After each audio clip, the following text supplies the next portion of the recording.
Hola, hoy vamos a tratar el tema de los polinomios de Maclaurin y Taylor. Para ello vamos a comenzar definiendo la aproximación lineal. Sabemos que si una función igual a f de x es derivable en el punto x0, entonces el incremento de la función delta i puede escribirse en ese punto de la forma f' en x0 por x menos x0 más un infinitésimo de orden superior a x menos x0. Como sabemos, delta i es f de x menos f en x0. Entonces, obtenemos la función f de x igual a la expresión definida.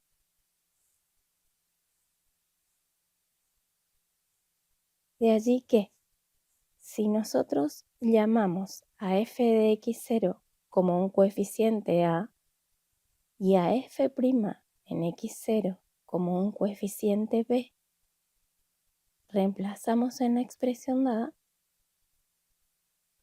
y obtenemos la expresión. Se dice que esta función es una aproximación lineal al punto x igual a x0. Se podrá generalizar este concepto usando derivadas de orden superior, logrando una mejor aproximación a un punto. De allí que vamos a trabajar hoy los polinomios de Taylor y Maclaurin. En más de una ocasión, resulta conveniente aproximarnos al valor de una función derivable no polinómica. Por ejemplo, e a la x, seno de x, logaritmo natural de x, etc. Mediante un polinomio, particularmente de elegido, y precisar la aproximación o error que se comete al reemplazar el valor de la función en un punto x de su dominio por el valor de dicho polinomio. Entonces vemos aquí que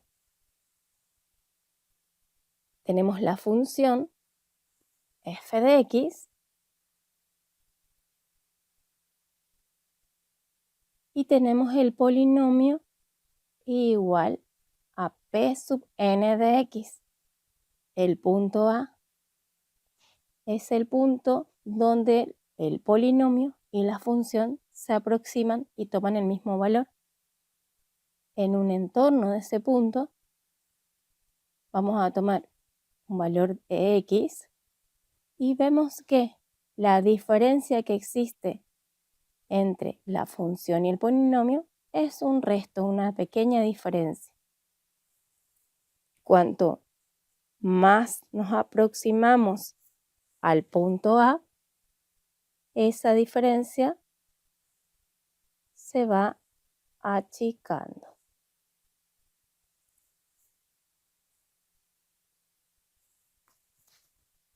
Entonces, si i igual a f de x tiene n derivadas sucesivas finitas en un punto A, existe y es único el polinomio de grado n cuyas derivadas sucesivas coinciden con las derivadas de f de x en dicho punto A.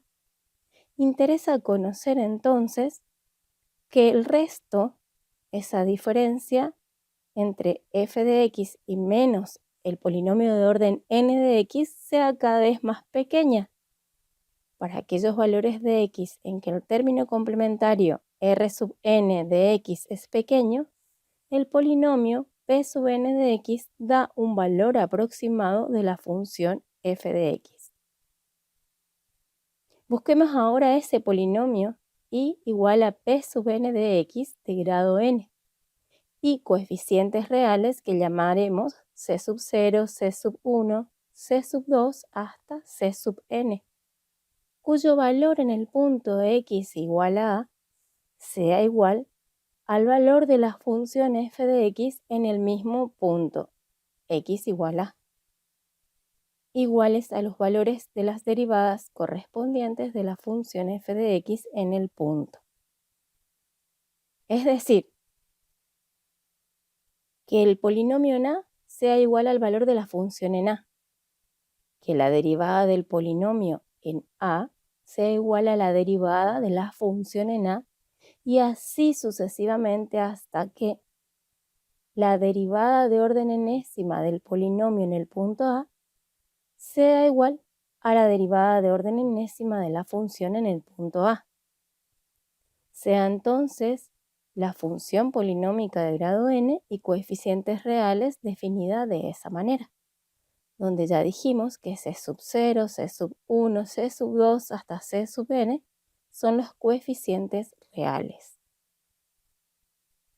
Si A es un número real cualquiera, es posible también expresar el polinomio P sub n de x según las potencias del binomio x menos a, para lo cual basta efectuar las divisiones sucesivas por dicho binomio, es decir, que para todo x de los reales será que el polinomio sub n de x es igual a c sub 0 más c sub 1 por x menos a, más c sub 2 por x menos a al cuadrado, más c sub n por x menos a entre paréntesis elevado a la n.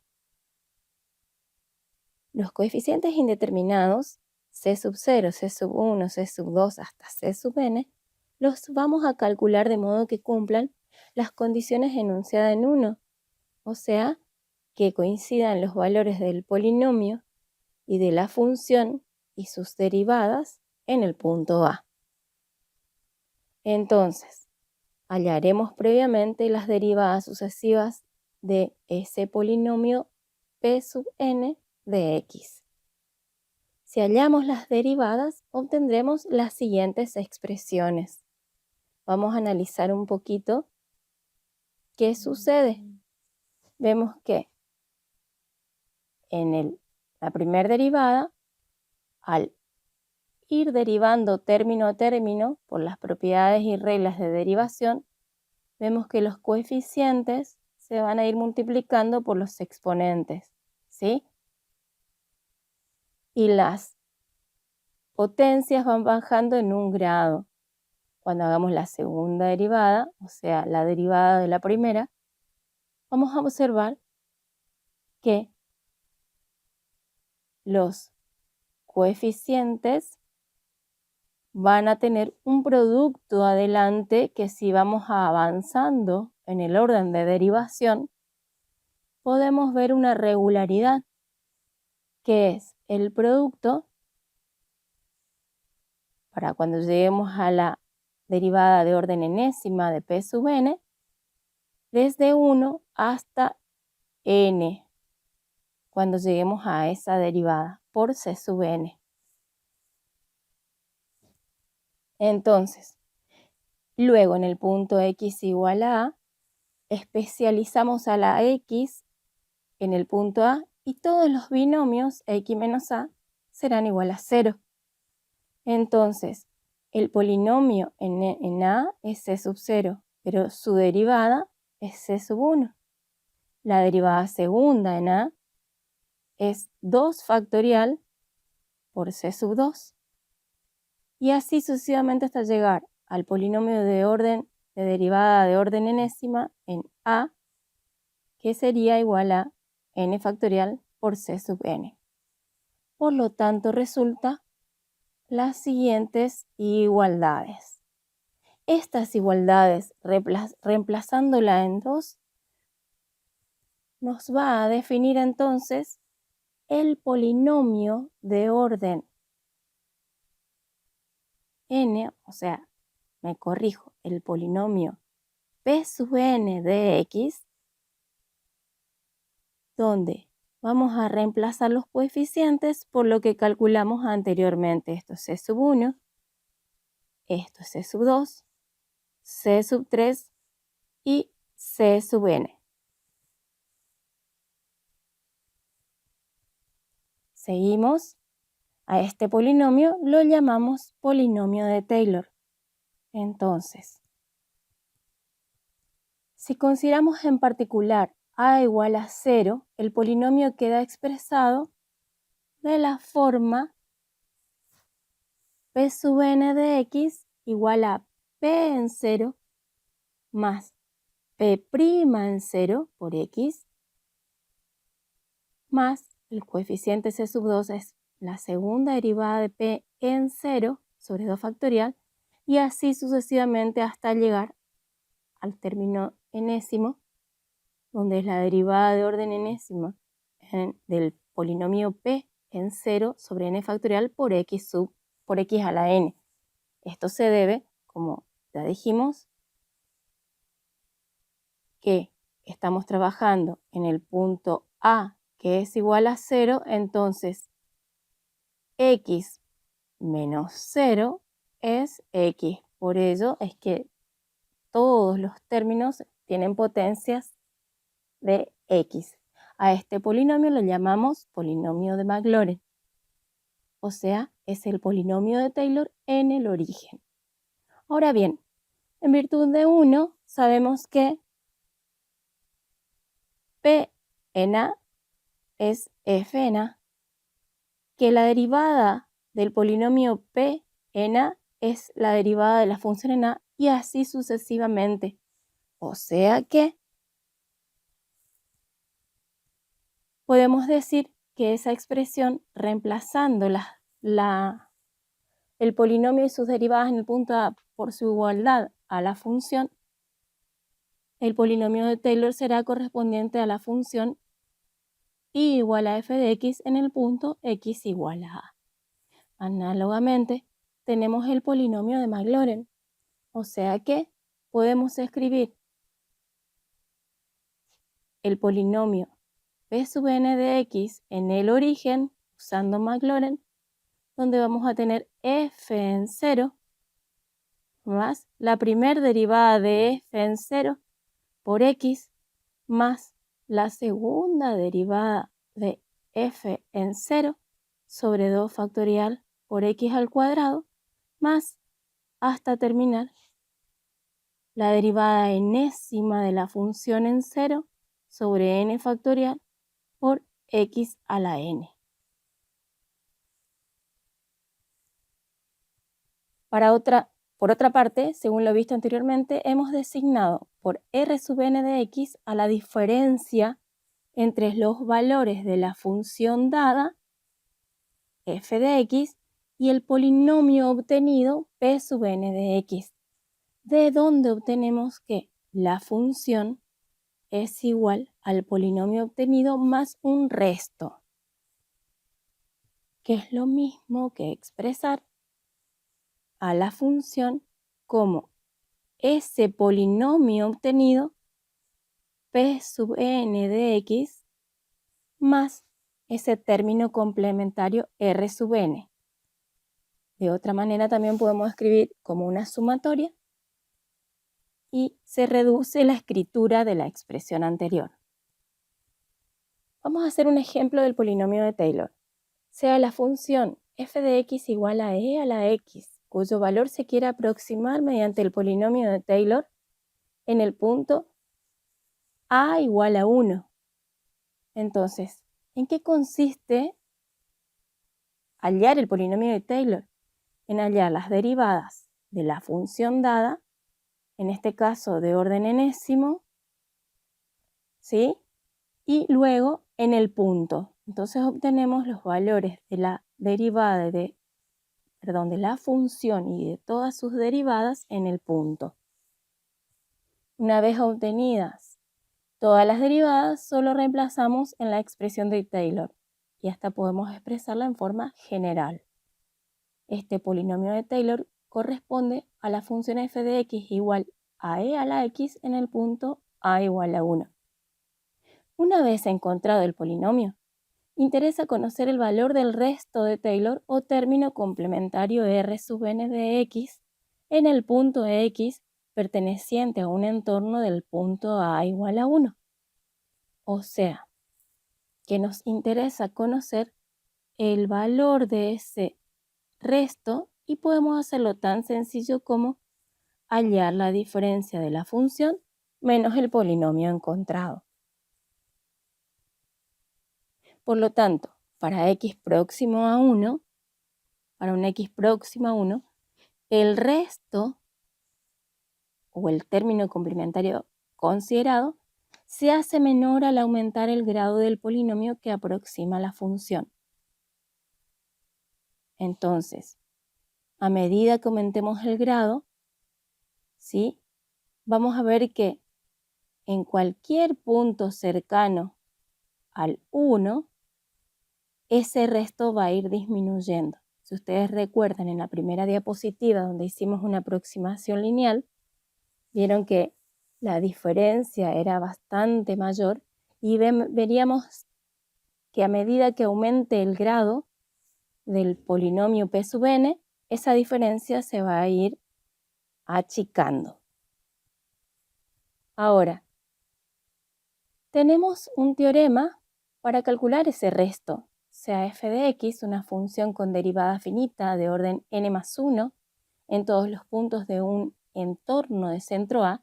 Si x es un punto cualquiera de dicho entorno de centro A, entonces existe un punto épsilon entre A y x, tal que se verifica la expresión de que f de x es aproximado al polinomio más el resto definido de esta manera. El término complementario r sub n. O sea que a f lo podemos expresar como el polinomio p sub n de x más una diferencia de orden n más 1, o sea, un grado más que la derivada que obtuvimos como último término del polinomio p sub n. Entonces vamos a hacer un ejemplo. Aproximar la función igual al logaritmo natural de x mediante un polinomio de cuarto grado. O sea, que aquí n es 4. Vamos a hacer hasta la derivada de orden cuarta. Lo que se hizo es derivar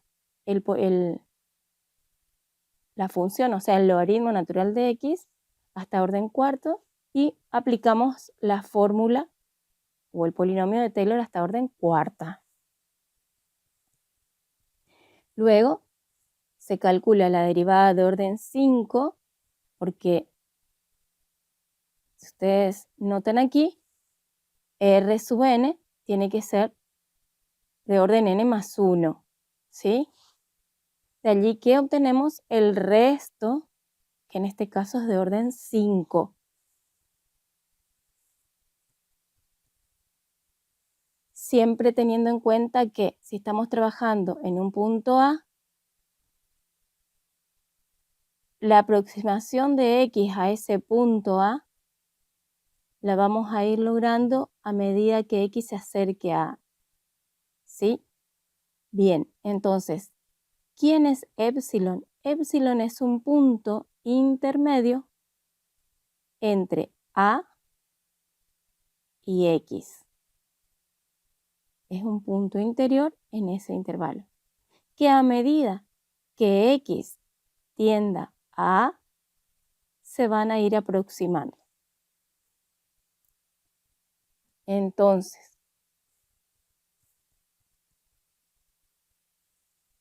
si se elige X en el intervalo 1, 1,1, o sea, si A es 1 y X es 1,1, o sea, delta X es 0,1, épsilon está entre 1 y 1,1, o sea, es un punto interior al intervalo.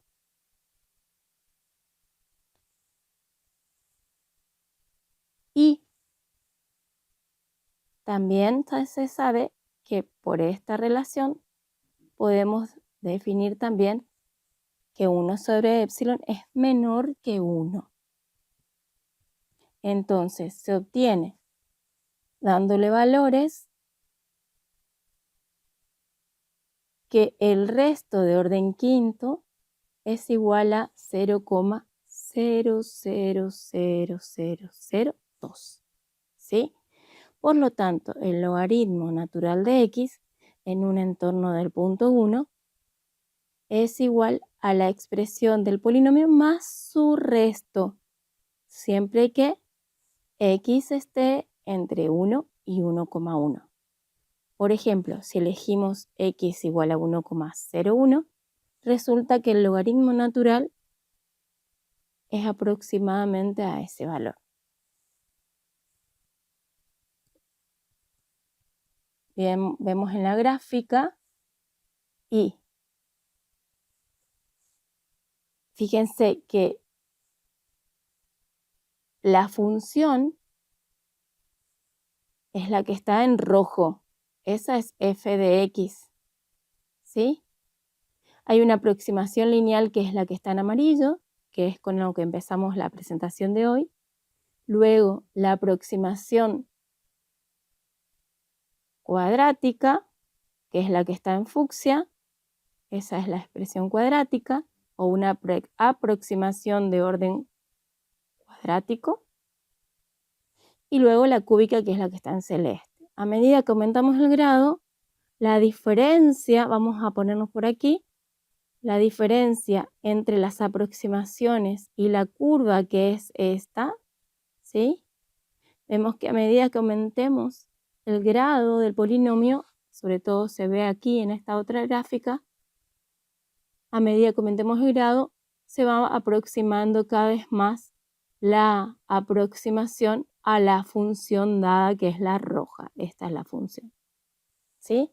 Entonces, la pregunta es si se podía aproximar aumentando el grado. Sí, si aumentamos el grado mediante el polinomio de Taylor para un punto diferente del origen o Maclaurin para un punto en el origen, el polinomio hallado se aproxima a la función cuanto uno quiera y más, aumentando el grado de dicho polinomio.